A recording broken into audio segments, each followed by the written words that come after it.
Right. A lot of the problems that our young people are dealing with, they're dealing with stuff head on. They're going by what they see and what they feel. But when you're dealing with this, the Bible says that we walk by faith and not by sight.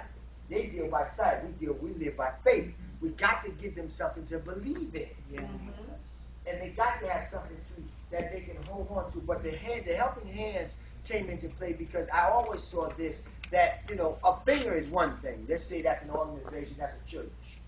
That's one church, one grassroots program. That's one finger. Now, I don't know about you. I can't do a lot with my finger. I can't pick up a lot with my finger.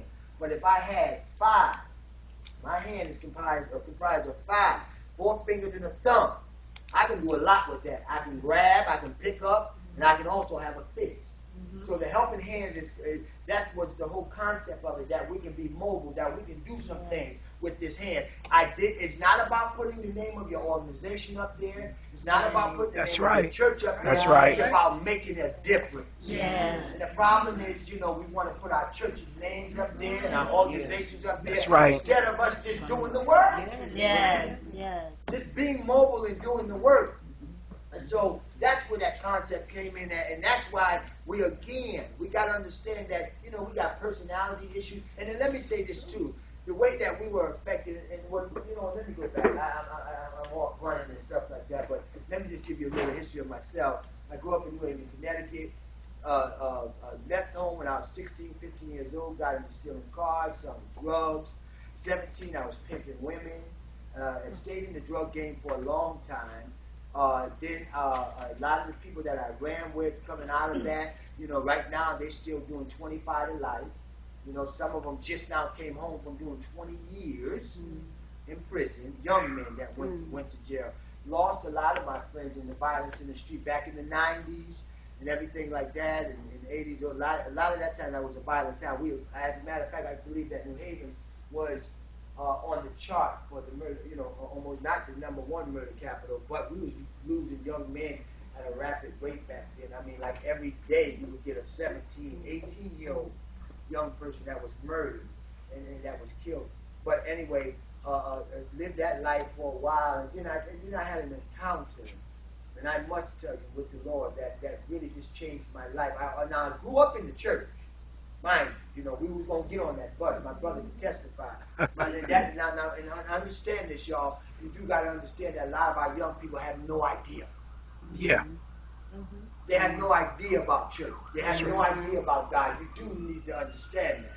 So to them, this ain't nothing for them to be like this. This ain't nothing for them. I mean, you take away the morality, you take away the structure, what else you going to get? Our children are not monsters and beasts and all of that. They just did not have the right trellis. They did not have the right guidance.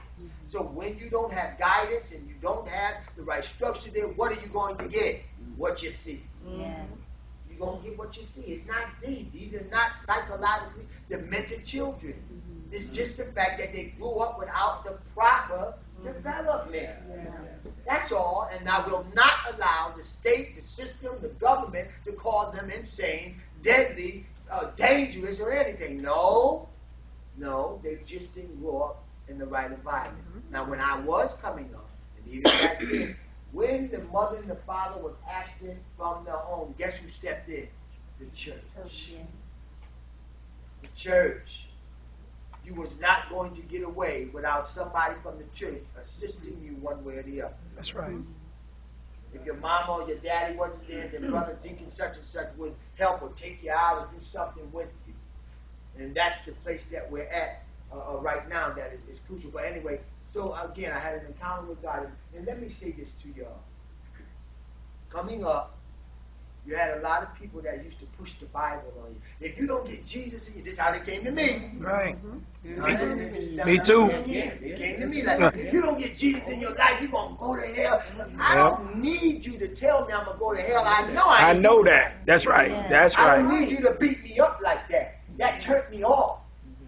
That didn't do anything for me. As a matter of fact, it just hurt me more. And then I'm going to tell you another thing that disturbed me. And that when I used to see the same people. That's right. Tell it. That would tell me that you're going to burn in hell. And I would see them coming around the block. That's right. picking up some girl, All or right. either buying some drugs. What that do with about the God factor? You don't want All no part of right. that. And that's real, y'all. That's real. That's Yep. real. And so what we got to realize is that we are in a crisis. I heard a pastor say we are really in a crisis right now. But Christ is really the answer. All right. He really is the answer. Yeah. And I thank God for the praying mother. The Bible says the effective prayer of the righteous availeth much. Yeah. Somebody was praying for me because I'm here. Lord have mercy. I'm Amen. here. I told you every now and then I might get excited. Y'all help me. But I'm here though. You hear what I'm saying? Yeah. By the grace of God that I am really here. I mean, I was suicidal, manic depressed, put the gun to my head, tried to shoot myself, it wouldn't go off. Threw the gun to the wall, the bullet, the gun fired. Lord have mercy. See my friend get shot in the head right beside me. Woke up in the morning, another friend of mine, I just left him, dropped him off, gave him a package to sell, and then lo and behold, I look at the news, they found him dead in the alley. So God spared my life for a reason. And what we have to do, those that, and I commend the pastor, you don't have to walk this life in order for you to want to help, but you do have to collaborate and come together for those that have walked the life.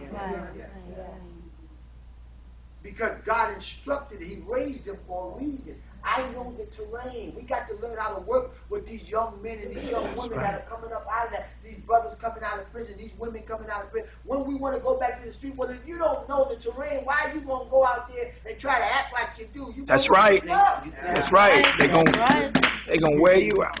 You don't know the terrain. But God is really raising some young men and some young women that really know that terrain, and it is a collaborative effort.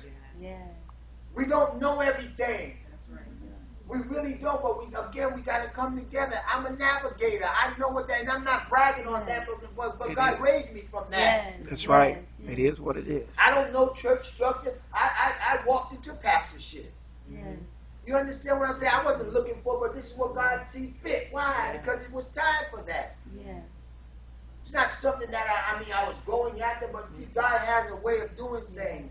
And if you look, 20 years ago, you could have never told me I would be standing in this place. You could have never told me that. But again, so it's that we really have to come to this place to know that there's some people right now that really want to help make a difference. Our young people have got, there's no way. This chart, y'all, and now I'm not going to go through the whole thing, but right before this is just a chart from last year, 2009. We had people being executed, young men being executed. And you know it was gang initiation. That's right. But what is it in them that make them disheartened like that? Most of these was headshots, assassinations. I mean, when we was coming up, we had a reason of why we did that. When we came over on our turf, then we had a problem. But right now, there's too many guns in their hands. Violence is running rampant. Why? Because there's no love. They've lost hope. The Bible says when hope is lost, it makes the heart sick. There's no hope. They don't care about tomorrow. And I know in NEWBURGH, this is what you're experiencing right now. Because there's no way that you will put your life at risk if you know that you might have a future for tomorrow.